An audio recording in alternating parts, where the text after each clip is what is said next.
Halo bro, kita lanjut dengan kutipan tentang Sannyasin. Sannyasin bisa memiliki dua kemungkinan. Satu adalah penolakan formal, yang berarti penindasan, pelarian, dan itu buruk. Itulah yang terjadi di masa lalu. Itu adalah penolakan terhadap kehidupan, itu adalah anti kehidupan. Itu menjanjikanmu semua kegembiraan di surga. Faktanya, itu karena keserakahanmu, sehingga dirimu meninggalkan dunia. Penolakan formal itu semu, itu plastik. Itu bukan bunga sungguhan, tidak memiliki aroma. Sebaliknya, jauh di dalam itu adalah keserakahan yang besar, keserakahan untuk kehidupan lain, untuk kehidupan kekal, untuk kegembiraan surga. Lihat saja kitab suci dunia, dan dirimu akan terkejut. Karena mereka menggambarkan surga atau Firdaus, hanyalah mimpi dari pikiran yang sangat serakah, sensual, dan materialistis. Itu sama sekali tidak ada hubungannya dengan agama. Dalam gagasan Islam tentang surga, ada wanita cantik, mereka selalu tetap muda. Dan tidak hanya ada wanita cantik, tetapi karena di negara-negara Islam, homoseksualitas telah menjadi tradisi yang sangat lama, anak laki-laki muda juga tersedia, anak laki-laki muda yang cantik. Dan sungai anggur, dirimu tidak perlu pergi ke kedai minuman, sungai anggur, minum, berenang, menyelam dalam-dalam ke dalamnya. Dan pohon terbuat dari emas, dan bunga terbuat dari berlian dan zamrud. Mimpi macam apa ini? Mimpi siapa ini? Keserakahan yang diproyeksikan. Itu bukan penolakan, itu tampak seperti penolakan tetapi bukan.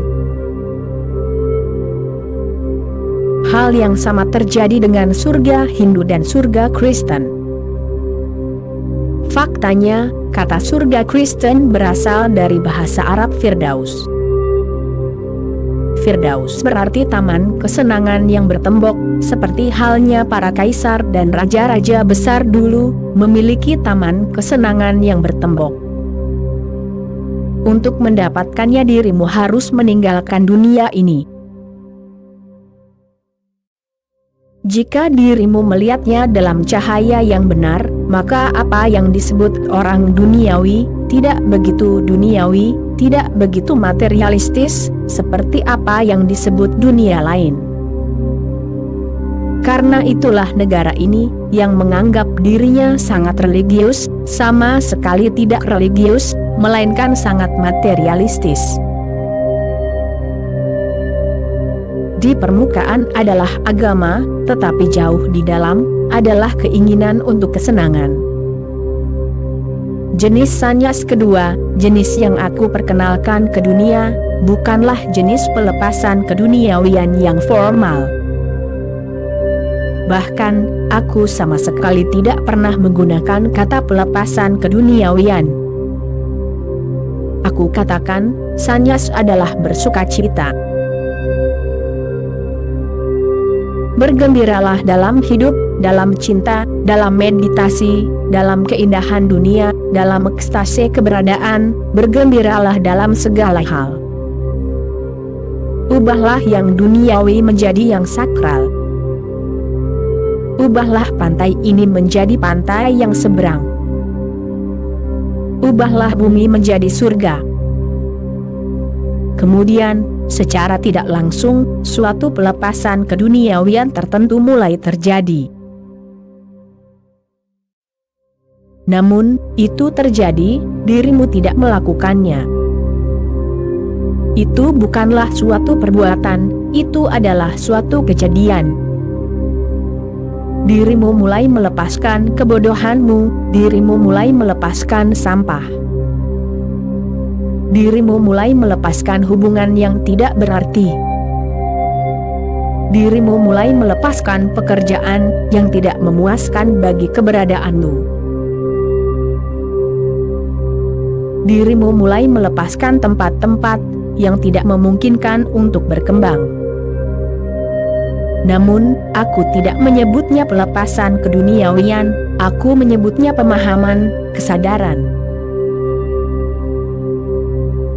Jika dirimu membawa batu di tanganmu dan mengira itu adalah berlian, aku tidak akan menyuruhmu untuk meninggalkan batu tersebut.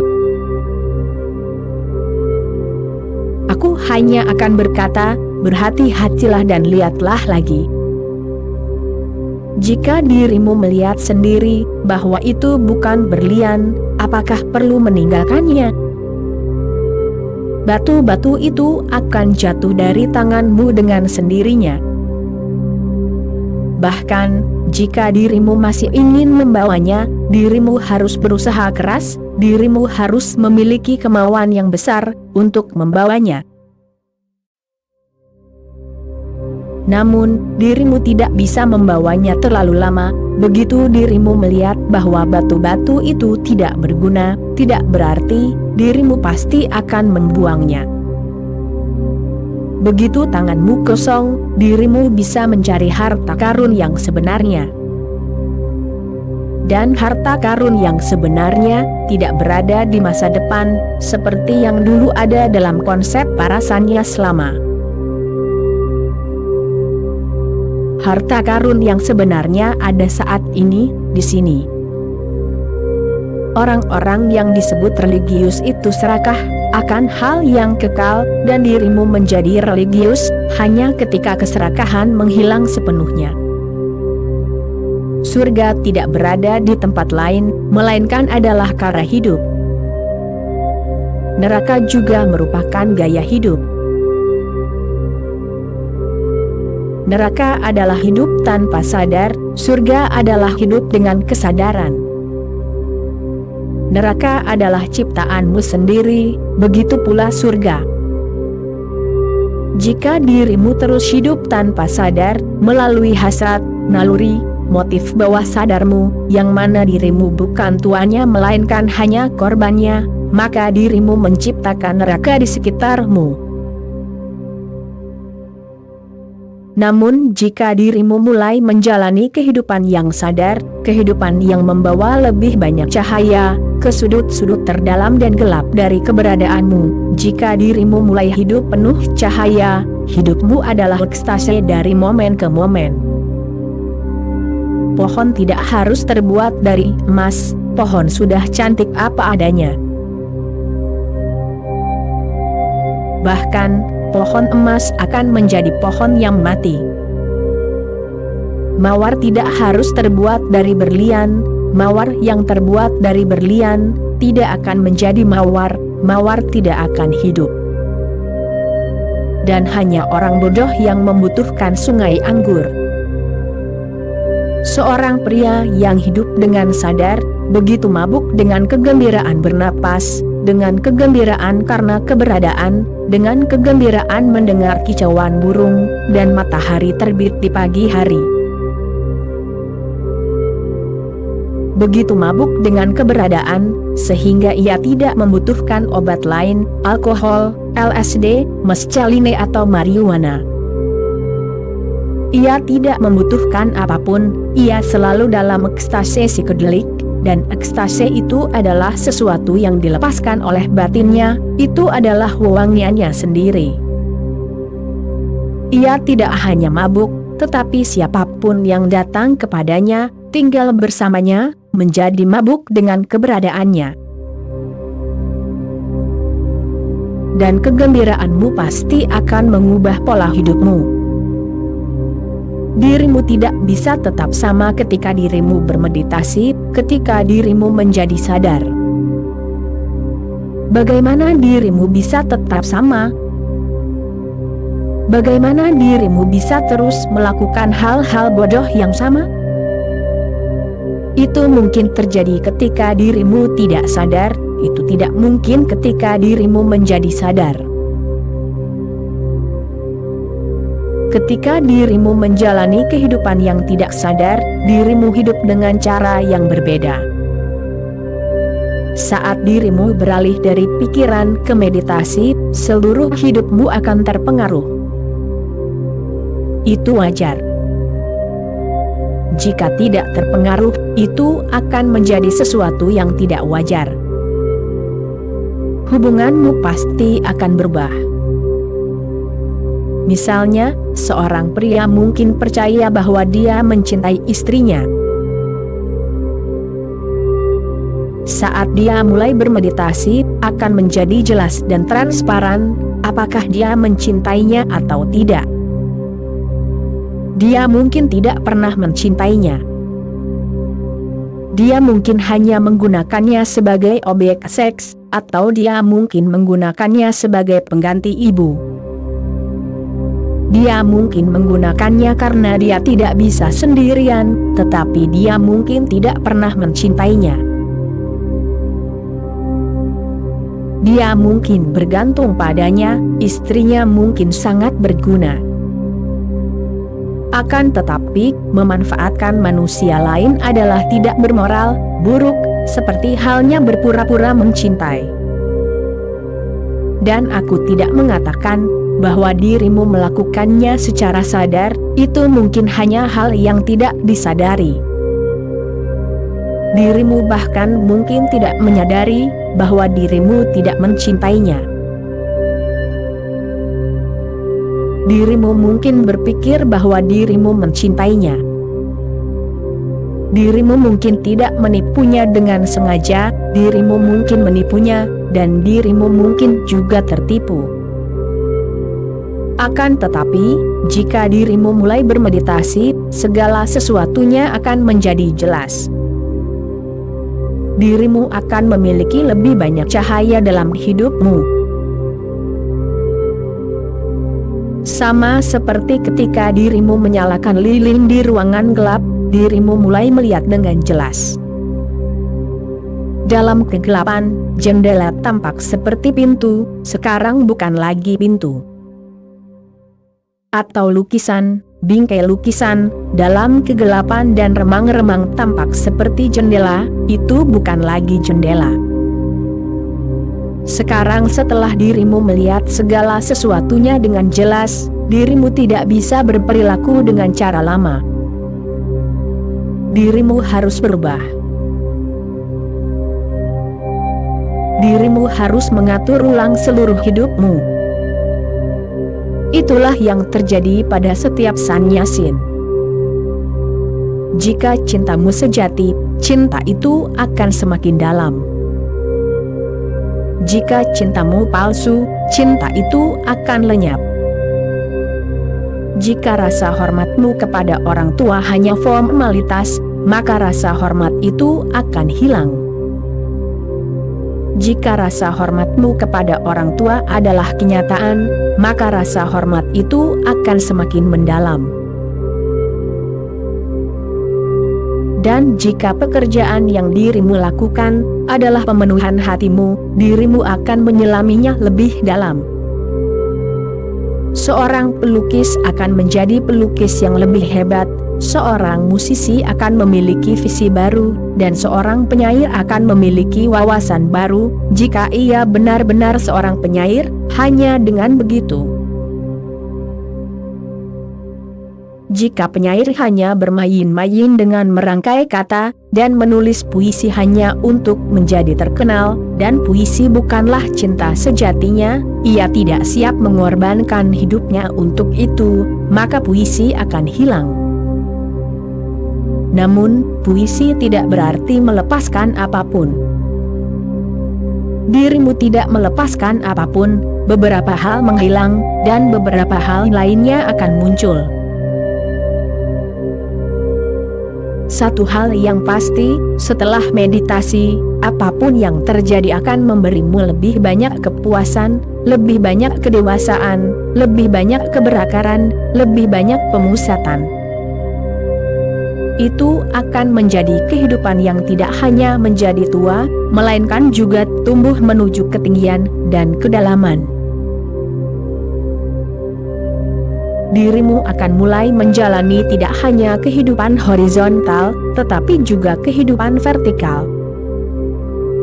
Dirimu akan hidup di horizontal sejauh yang dibutuhkan. Jika tidak, 90% energimu akan mulai bergerak dalam dimensi vertikal, menuju ketinggian dan kedalaman. Maka bumi ini, dunia ini, hanya menjadi kesempatan untuk tumbuh.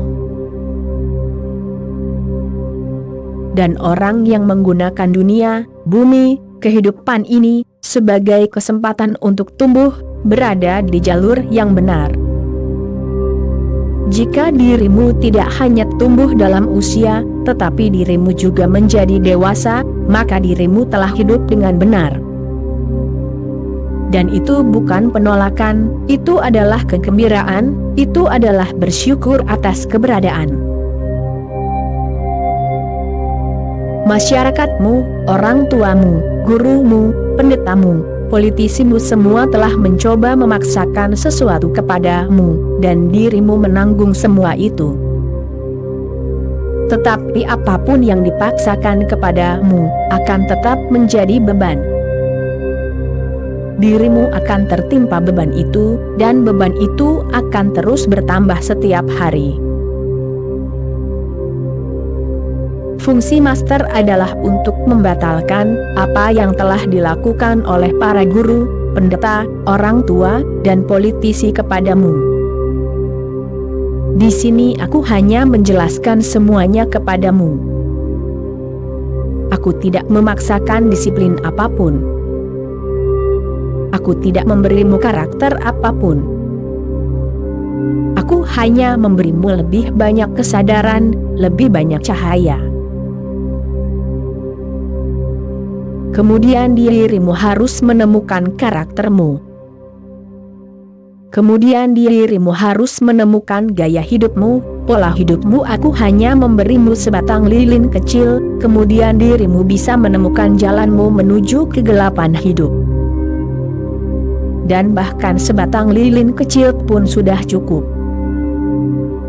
Jika sedikit ruang di sekitarmu menjadi terang, dan dirimu bisa melangkah 3-4 langkah di dalam cahaya, itu sudah cukup.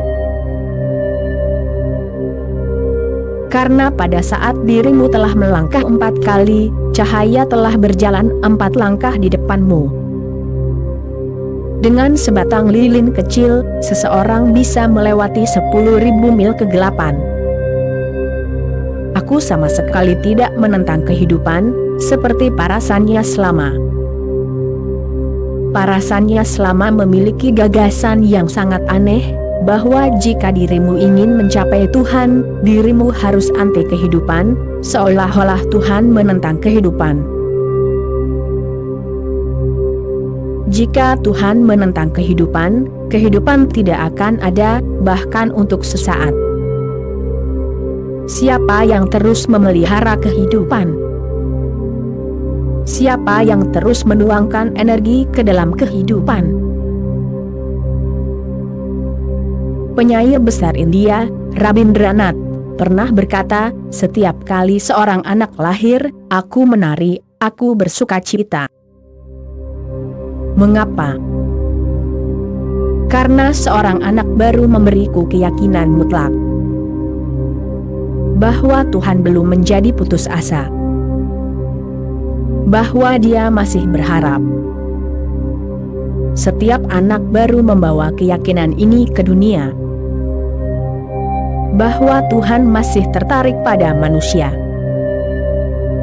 bahwa Dia belum meninggalkan proyek tersebut, bahwa Dia masih berharap para Buddha akan lahir,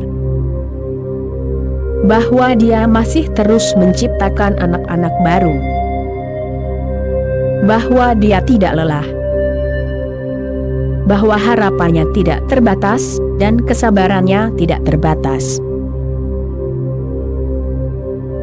Tuhan mencintai dunia. Dunia adalah ciptaannya. Menyangkalnya berarti menyangkal Dia. Jika dirimu menyangkal lukisan, dirimu telah menyangkal pelukisnya. Jika dirimu mengutuk puisi, dirimu telah mengutuk penyairnya. Jika dirimu menolak tarian, dirimu telah menolak penarinya. Dan logika bodoh ini telah berlangsung selama berabad-abad. Terima Tuhan, puji Tuhan, dan tolak kehidupan. Dan orang-orang yang sama terus mengatakan berulang kali bahwa Tuhan menciptakan dunia. Lalu mengapa Dia menciptakan dunia? Agar dirimu bisa meninggalkannya. Agar dirimu bisa menolaknya. Agar dirimu bisa mengutuknya, dan menjadi orang-orang suci yang agung. Tuhan menciptakan dunia sebagai kesempatan untuk bertumbuh. Pertumbuhan membutuhkan sangat banyak kesempatan, tantangan. Tantangan mendatangkan integritas. Jika tidak, seseorang akan tetap hampa, kosong. Jika semua fasilitas disediakan bagimu, dan tidak ada bahaya dalam hidupmu, dirimu akan tetap hampa dan kosong. Keberadaan memberi kehidupan dengan segala bahayanya. Sanyasin adalah menerima tantangan ini. Hidup dalam bahaya adalah inti dari sanyasin. Semakin berbahaya dirimu hidup, semakin banyak risiko yang dirimu ambil, semakin dirimu tumbuh, semakin dirimu terintegrasi, terkristalisasi, semakin jiwamu menjadi fenomena yang jelas dan terdefinisi dengan baik. Jika tidak, jiwamu akan tetap samar, berawan, dan penuh keraguan. Aku mendukung kehidupan. Jika dirimu bertanya kepadaku, Tuhan dan ciptaannya bukanlah dua hal yang terpisah. Sang Pencipta telah menjadi ciptaannya sendiri. Ciptaan dan pencipta adalah satu. Aku sangat mencintai kehidupan. Cintai kehidupan sepenuhnya, terlibatlah dengan kehidupan. Jangan menahan diri, karena apapun yang dirimu tahan akan tetap kosong. Berkomitmenlah pada kehidupan, komitmen multidimensi diperlukan. Para ilmuwan mengatakan bahwa bahkan manusia terhebat pun hanya menggunakan 15% dari potensinya.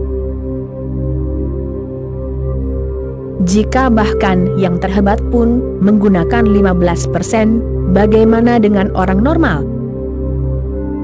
Mereka hanya menggunakan 5 hingga 7% dari potensi mereka.